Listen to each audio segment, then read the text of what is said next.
How to install and download Tamasha app in Google Play Store. First of all, open Google Play Store on your device. Once it opens, sign into your account. Tap search icon at bottom right corner of the screen. Tap search bar at top of the screen. Type in Tamasha and you need to tap on Tamasha OTT Movies TV and Videos application.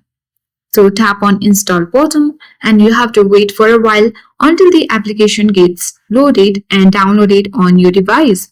So this is the application which is a video streaming platform that offers users access to a wide variety of entertainment content including movies, TV shows, live TV channels and short form videos.